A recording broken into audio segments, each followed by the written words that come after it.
a lot of these goddesses and gods their relationship should not be taken lightly, because the work that they will do for you is profound, but it might come at a cost. And what that cost is, it's different for every person. Okay. These goddesses and gods do not work in whispers. They do not work in, hey, maybe you should do this, maybe go this direction. They are forceful. They are straightforward.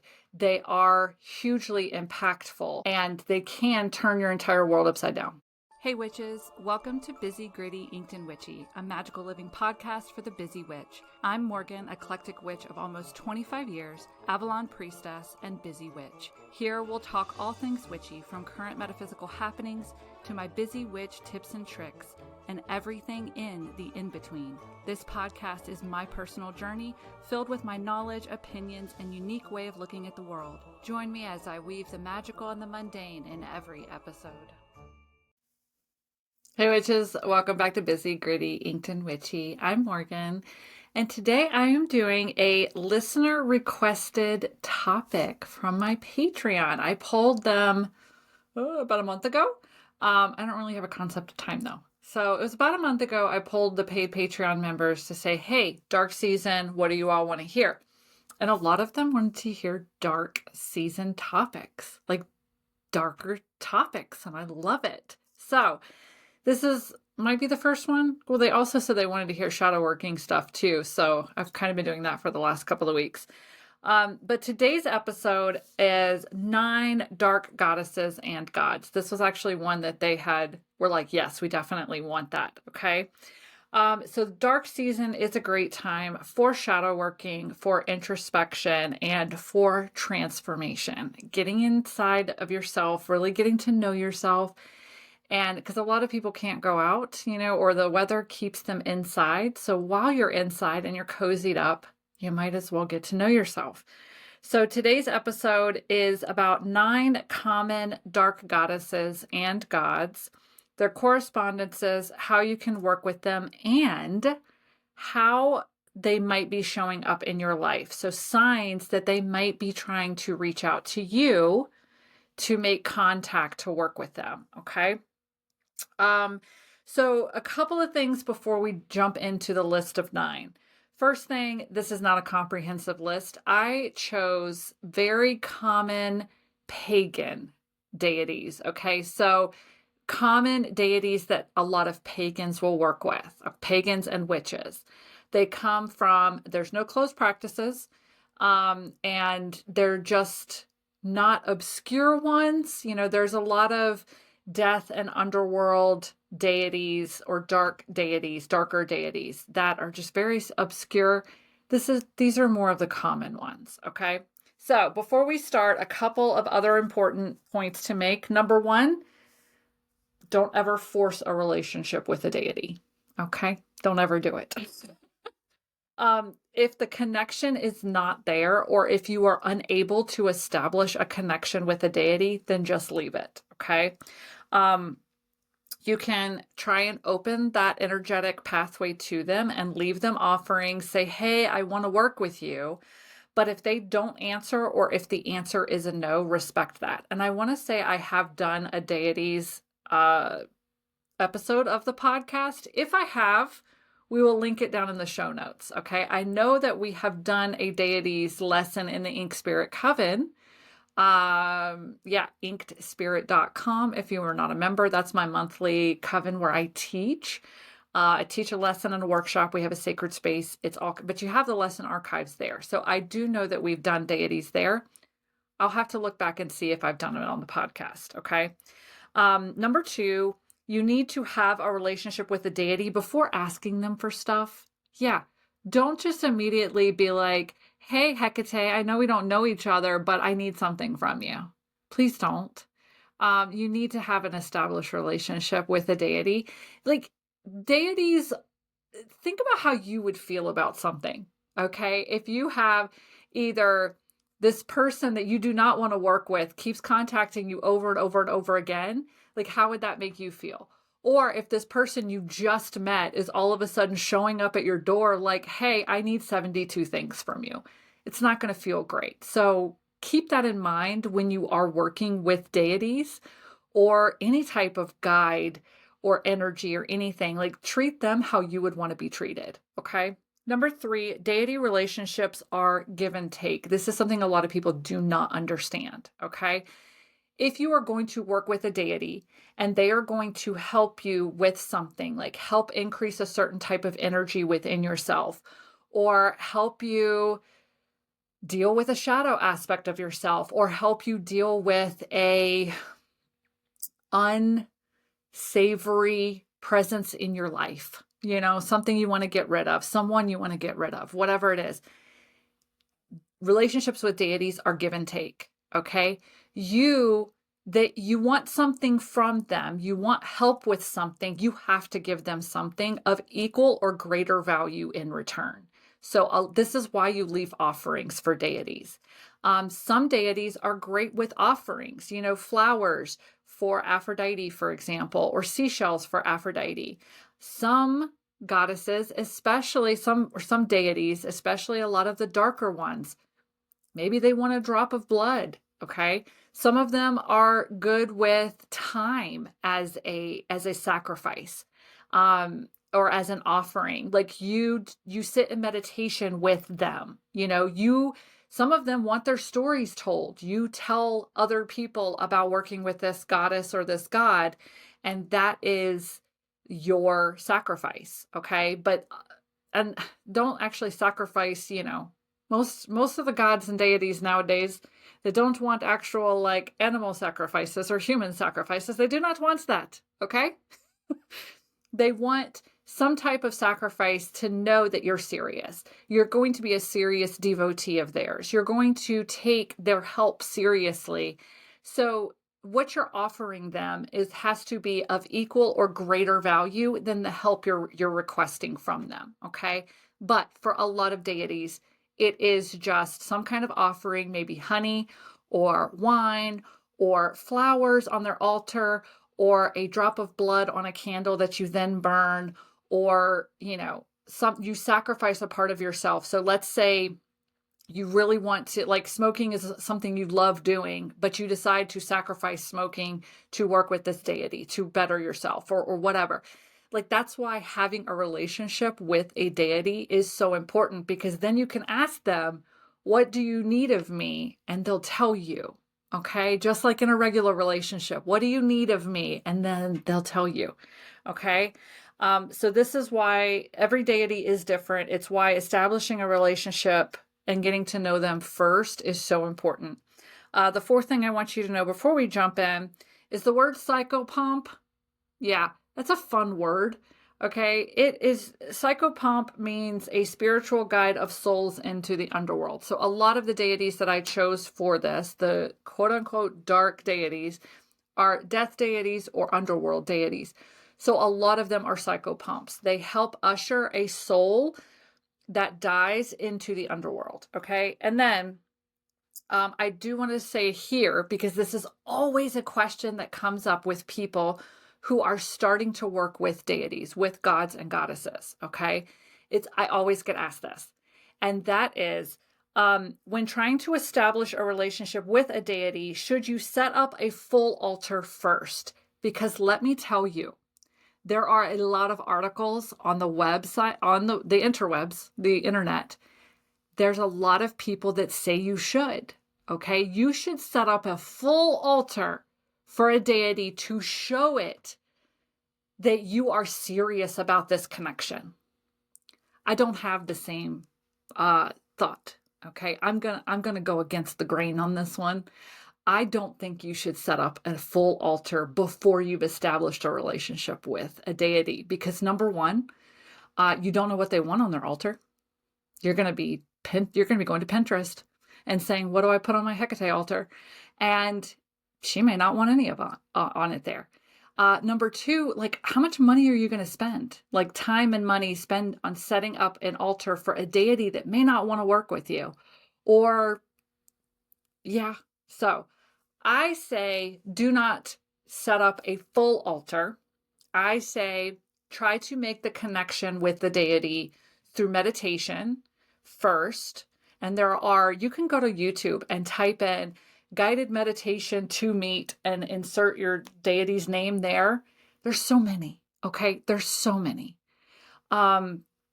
So I say try to make the connection first through meditation, or set up a small thing on your existing altar. So set a bowl up. You put an offering bowl up, print out a picture from the internet of a deity or one that resonates with you as being that deity, and put something in the offering bowl and light a candle and say, I am open to a connection with you, Persephone. How do I, connect with you more? Are you open to having this connection with me? And then you have to pay attention to signs and symbols, which we're going to get to too, like ways that the deity can reach out to you and let you know, hey, I do want this connection between us. Okay. But I say, don't set up an entire altar. Don't go buy statues. Don't spend $200 on a specific thing that you read on Pinterest or somewhere is supposed to be for this goddess. Don't do it. I say don't do it. Okay. But do what feels right. If you want to set up an entire altar with them without even knowing if they're going to say hello back, then you do you. Okay. All right. Oh, no. Okay. So here we go. 9 dark goddesses and gods, or underworld goddesses and gods, just common ones. Okay. The first one, Hecate. Okay. Goddess of witchcraft, the crossroads, necromancy. She's the Greek goddess. Okay. I wrote a fun little thing too. Okay. So I want to set the mood here. I do, with all of these goddesses and gods. I want to set the mood. So Hecate stands at every threshold with torches in hand, whispering secrets from the edge of the veil. That's Hecate. Okay. She is from the Greek pantheon. Her energies include witchcraft, liminality, which is walking between the worlds or being in between spaces, transitions, death, rebirth, necromancy, and intuition. Again, these are not comprehensive. I wanted to be able to fit 9 deities into about a 30-minute episode today. Okay, so understand I am just giving you the basics. If you feel called to dive into any of these, then you can do that on your own time. Okay. Another thing that I probably should have put at the beginning, just thinking about it now, so we're just going to kind of put it in now. Please understand that dark deities, underworld deities, and deities that deal with death and rebirth and huge transformation, they don't run around shooting rainbows out of their ass. Okay. Their guidance comes just as intense as the energy that they embody. Okay. So a lot of these goddesses and gods, their relationship should not be taken lightly, because the work that they will do for you is profound, but it might come at a cost. And what that cost is, it's different for every person. Okay. But these goddesses and gods do not work in whispers. They do not work in, hey, maybe you should do this, maybe go this direction. They are forceful. They are straightforward. They are hugely impactful, and they can turn your entire world upside down. Yeah, I was sugarcoating it and then decided to not sugarcoat it anymore. They can turn your entire world upside down. Okay?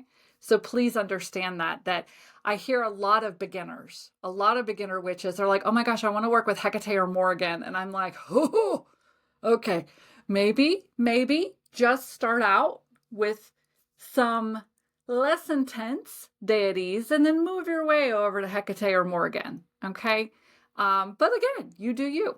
You might be called by one of these deities because you are of the energy to be able to work with them. And if you're not, you're not. It's a journey. Okay.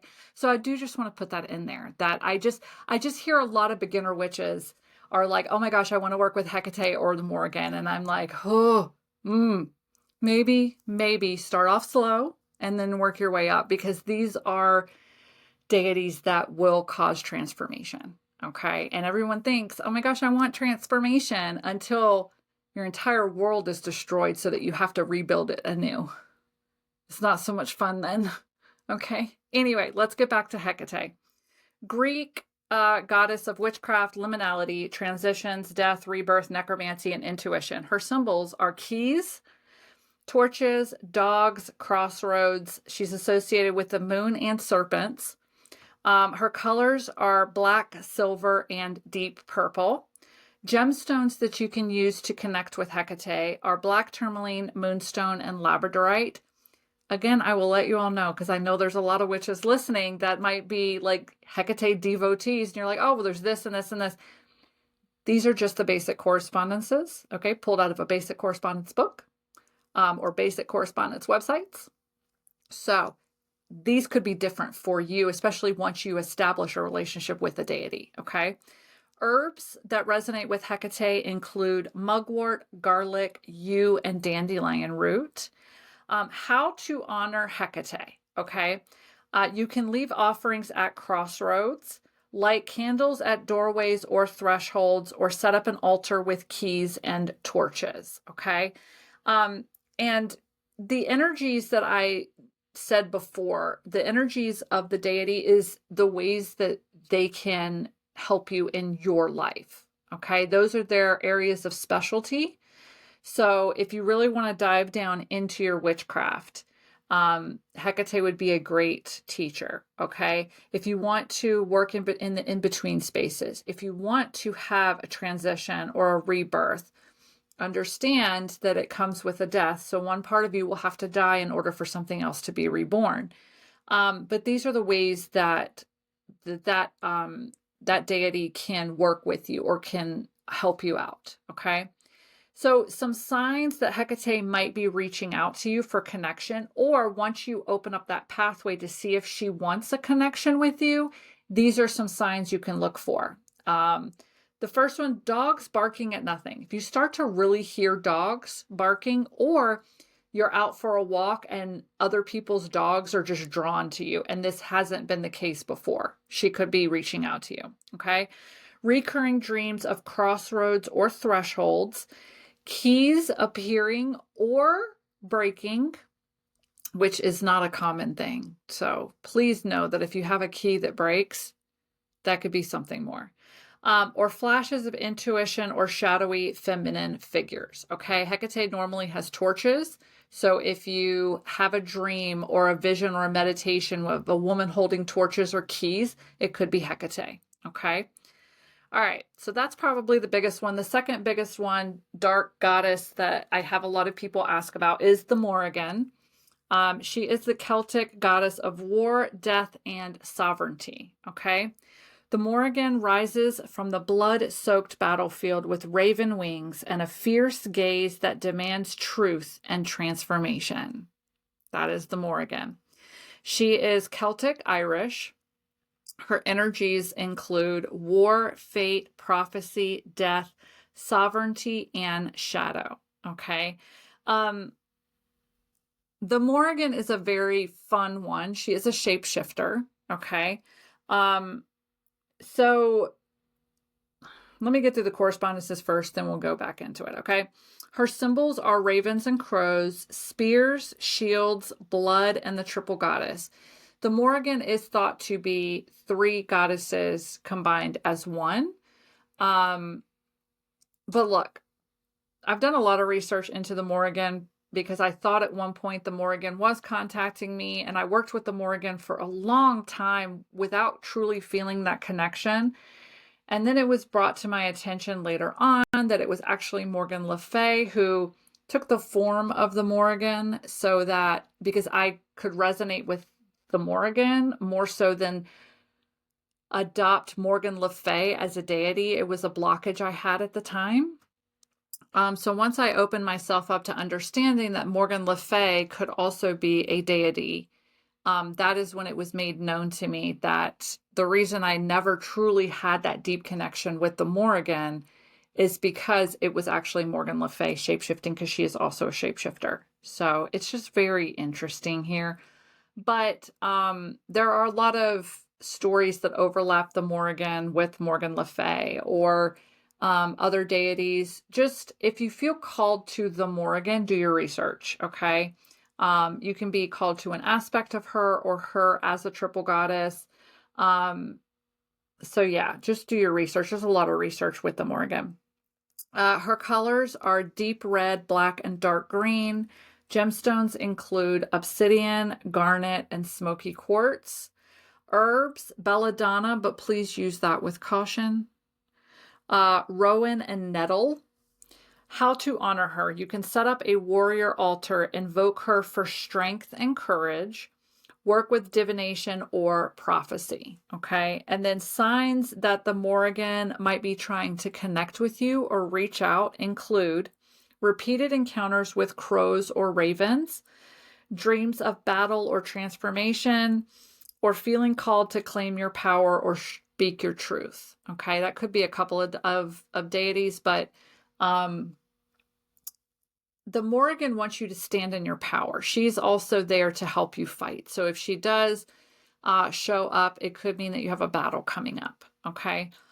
That's what it was for me. I woke up one morning with my backyard full of ravens, which was not an everyday occurrence. And I immediately recognized, okay, the ravens are a sign of the Morrigan. So I opened up the pathway to the Morrigan. And within a month, we had a huge legal battle here that we had to fight. And so that's when I realized, oh, she must have come into my life to help me fight. I continued to honor her after that legal battle was done. It was a legal battle with another business who's horrible, but I won't go there. I have in the past. I still don't think I've ever said who it is, but it doesn't matter.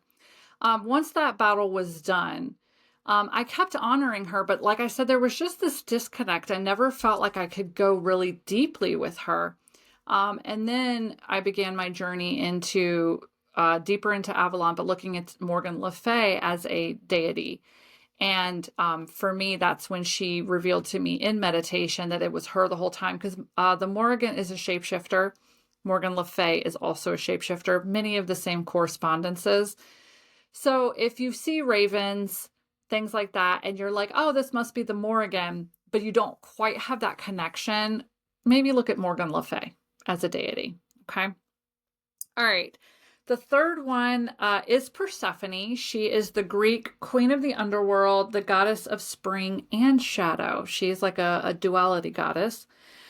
Persephone blooms in the darkness, a dual force of sweetness and steel, ruling both the upper world and the underworld. Okay, she is a Greek goddess. Her energies are duality, shadow work, cycles, rebirth, transformation, and descent. Okay. Her symbols, her biggest one is pomegranate. So if you start to really see pomegranates everywhere, you start to crave pomegranates or pomegranate juice, Persephone might be trying to connect with you. Okay. She is also associated with torches, flowers, especially a narcissus, and seeds. So, well, hold on. Let me keep going. Colors: pomegranate, red, black, and white. Gemstones are garnet, ruby, and obsidian. Herbs: pomegranate and myrrh. All right, hold on. How to honor: work with her during seasonal transitions, especially autumn. Eat pomegranate seeds in ritual or journal through your inner descents. Signs she's reaching out: obsession with pomegranates or underworld myths, dreams about descent or duality, and craving both light and shadow in your presence. Okay. So with Persephone, she was a maiden goddess, and Hades fell in love with her and took her down into the underworld. Okay. And made her queen of the underworld. And so her mother, who is the goddess of the harvest and seasons, her mother became very upset that her daughter was, I don't know. So it depends on how you want to look at it, okay, as far as the myth. Abducted, initiated is another thing. So she was either abducted by Hades, taken to the underworld, or Hades knew that Persephone was meant for more than just a maiden spring goddess, okay? So he took her into the underworld to initiate her into her true power as queen of the underworld. Okay. So I think that that's a beautiful way to look at it as well, because that's what Persephone helps you do, is she helps you reach into the dark, deep recesses of your own shadows and find your power there. Okay. And then through those shadows, you are able to claim your queen, your queenhood, your sovereignty. Okay. So what happened though is her mother became very upset while her daughter, was in the underworld. So a deal was made that Persephone would spend half of the year on Earth and half of the year in the underworld. And so the dark part of the year is her descent into the underworld. And then she comes back up in spring, and she spends spring to fall up in the world. And that's how we have our seasons, because her mother, who's queen of the harvest, and for the life of me, her name is gone out of my brain at the moment. No, it's gone. It's just done. And I didn't write it down, of course. Anyway, so yes, her mother is very depressed, and that's why we have the dark season. And then when Persephone comes back up, she is, happy again, and that's how we have spring and summer. Okay, that's the myth behind that. Man, just gone. I have so much information in my head, and her mom's name is just gone. And I know in the comments you all are going to comment and let me know. And I would look it up now. You know what? Let's look it up now.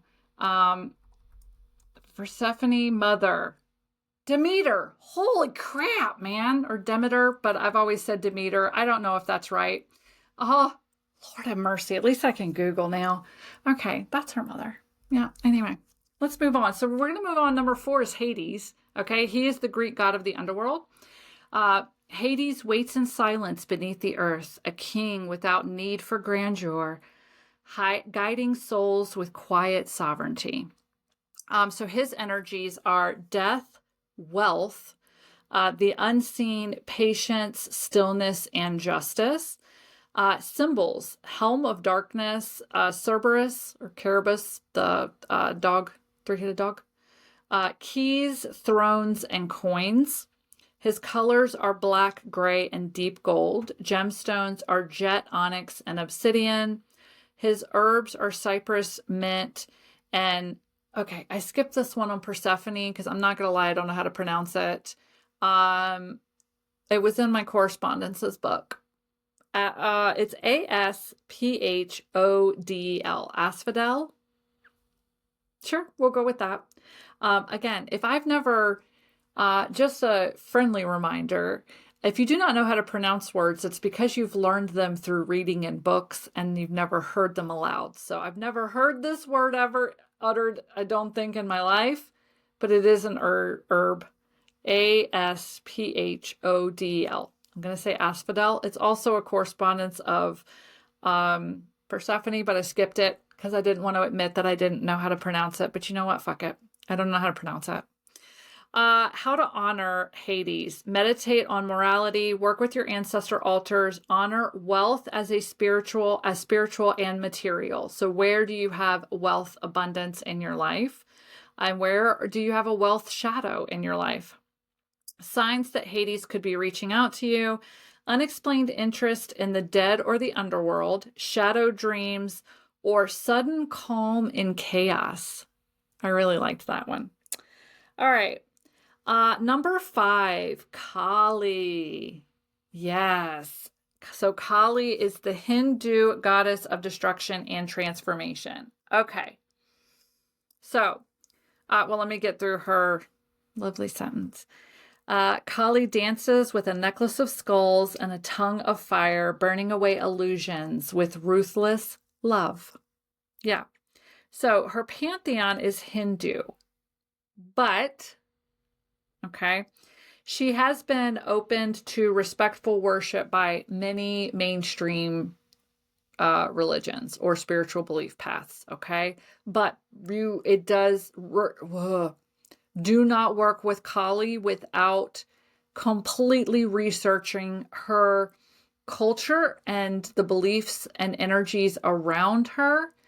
so that you can have the proper respect to work with her.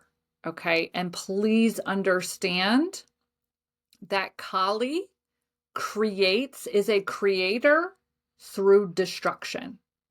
So, yeah.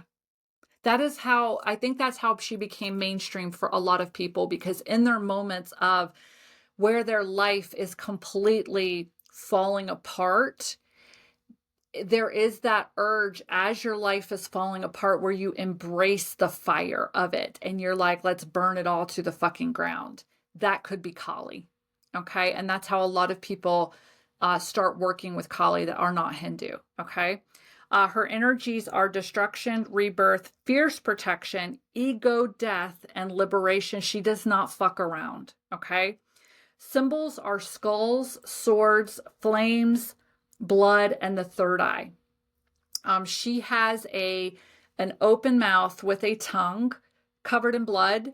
She carries heads around, you know?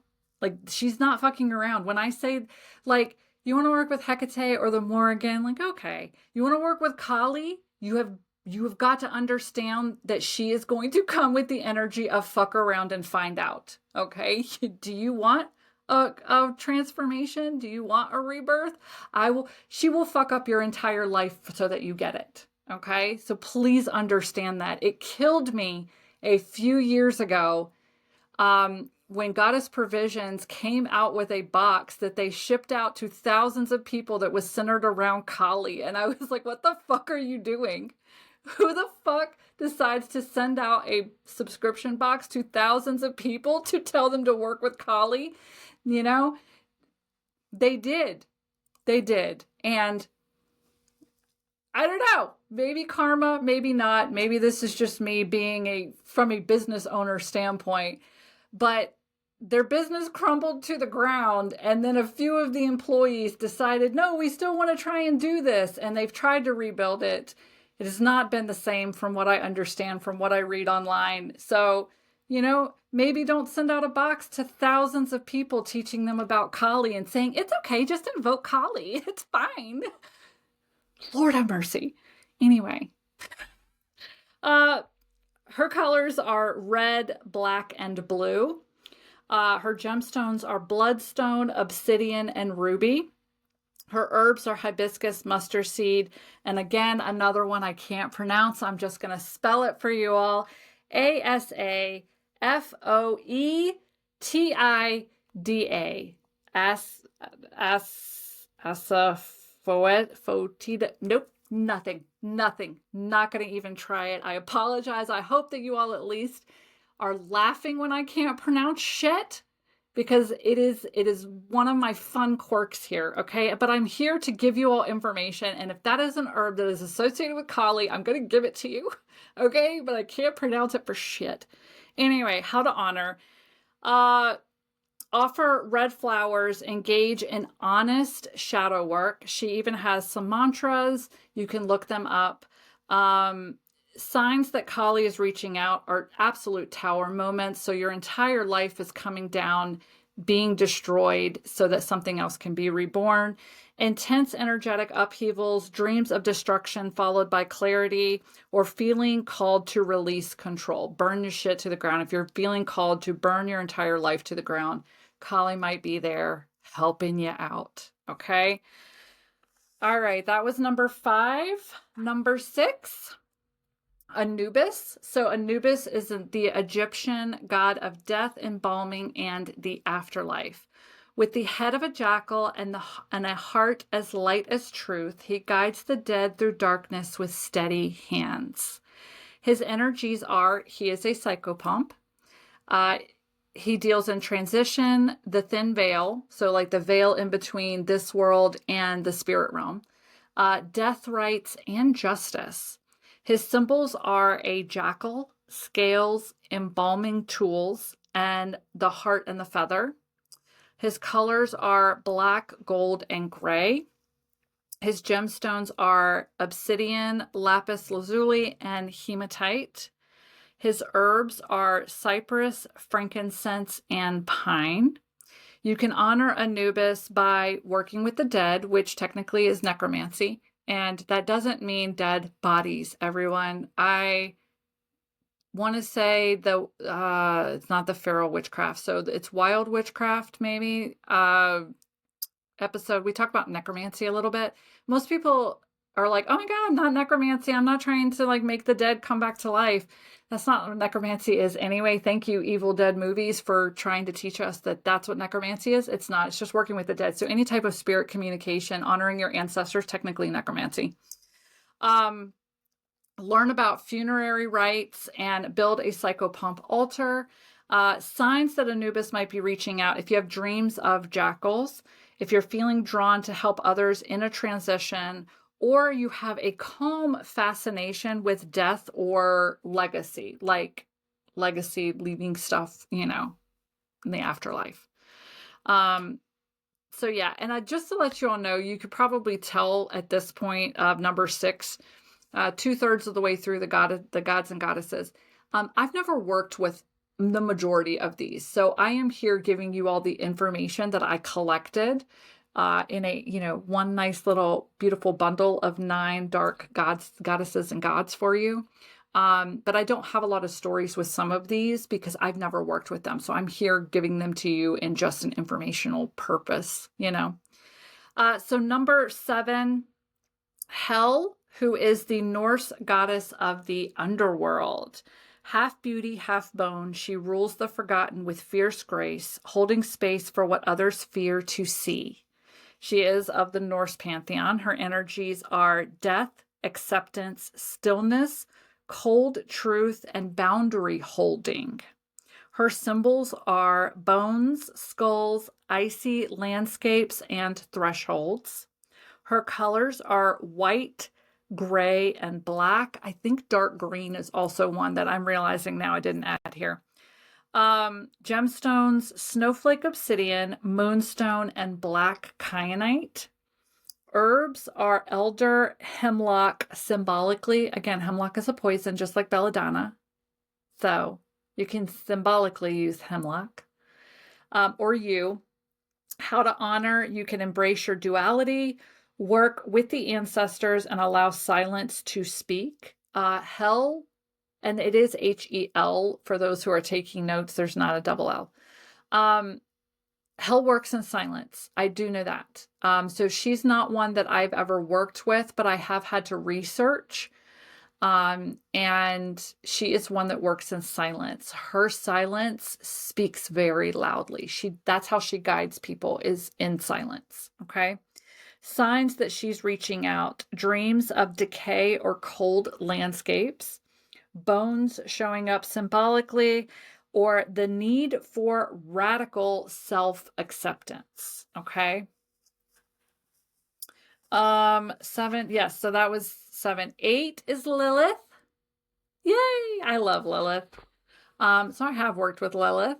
So she is Mesopotamian, has Mesopotamian origins, but later was dragged into Jewish folklore and given a very bad rap, but we'll get to that.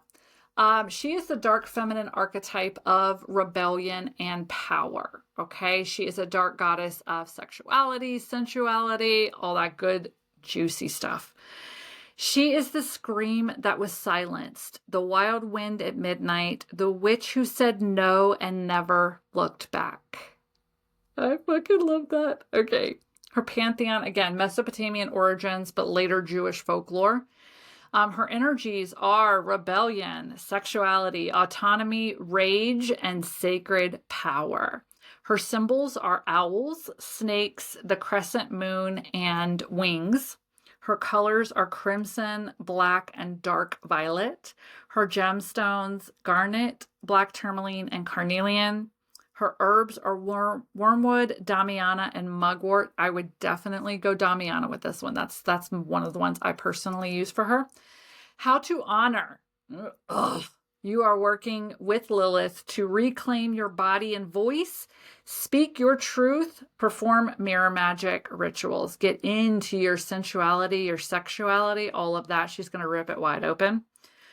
Signs she's reaching out: Owls appear frequently, intense dreams about being trapped or breaking free, sudden fire in your sacral chakra or solar plexus chakra. Okay. Snakes, another that's probably the main one. And that's why, like, I have it out here to talk about separately. If you start to see snakes all around, either physically or symbolically, Lilith is probably reaching out to you. Okay. Lilith is one. So, very long story short, Lilith was Adam's first wife. She was in the Garden of Eden with him, and Adam, I love the way that I tell the myth or the tale. And this, of course, is just one viewpoint. If you are listening to this and you're like, what the fuck are you talking about? This is one viewpoint of the literature, the ancient literature, you know, like not the Bible, but like the scrolls, things from Jewish folklore, all of that. Okay, this is just one interpretation, but it's the one I fucking love the most. Okay. Lilith was Adam's first wife. They were created equal. And then Adam in the Garden of Eden was like, hey, I always want to be on top during sex. And she was like, no, I want to be on top sometimes. And he's like, no, that's not going to happen. You will submit to me. And she said, fuck you, peace out, I'm done. And she exited. All she wanted was to be equal. And Adam didn't want that. So she left and created a life of her own. So she was, of course, demonized by the Jewish folklore too. She left and then had babies with a demon and was horrible and became a demon herself, because she was there to tempt Adam into horrible things. And anyway, that's just the patriarchy trying to hold a strong damn woman down. All she wanted to do was be on top during sex. Anyway, so another part of this goes into the fact that then God made Eve from Adam's rib. That is in the Bible. So he made Eve because Adam was like, okay, never mind. I don't want somebody who is equal to me. I need someone subservient to me. So you will make them from me. Okay. And God said, all right, fine, whatever. So he made Eve of Adam's rib and wanted her to be subservient. And she was, until a snake made its way into the Garden of Eden and whispered, you know, to Eve, eat the apple, the knowledge, the fruit of knowledge, eat from this tree and you will be given freedom. So they have made the connection now that Lilith was the snake, that she shapeshifted into the snake, or she empowered a snake with this information to go in. And basically, it was a way to tell Eve, hey, you don't have to be subservient. Biting into this fruit of knowledge, fruit of freedom, will free you from being subservient to men. And that's the story that I fucking love. Anyway, that's Lilith. I love Lilith. Okay, and number 9, Inanna, Inanna, or Inanna, Inanna, Sumerian, goddess of heaven, love, and the underworld. She stripped herself bare at the gates of the underworld and emerged crowned, reminding us that descent is the path to sovereignty. Yes, her pantheon, she is Sumerian in origin. Her energies are love, sex, power, descent and return, and transformation. Her symbols are the 8-pointed star, lions, roses, and gates. Her colors are rose gold, crimson, and indigo. Her gemstones are rose quartz, garnet, and lapis lazuli. I'd throw carnelian in there as well. Herbs are rose, myrrh, and saffron. How to honor her, okay, or things she can help you with. Rituals around personal transformation, an altar with 7 altar offerings representing her descent, and journaling through inner initiations. Signs that she is reaching out to you, intense dreams of falling or stripping away layers, symbols of gates or stars, or moments of emotional nakedness followed by strength. Yay! All right. So those are the 9 dark goddesses and gods that I have for you all today. For the Patreon bonus content, I am going to actually be taking these and turning them into Book of Shadow pages. That's what I've done. That's why I read them off here. So you will have Book of Shadow pages to be able to download, print, put in your Book of Shadows of these 9 dark goddesses and gods, just as a nice little reference thing for you.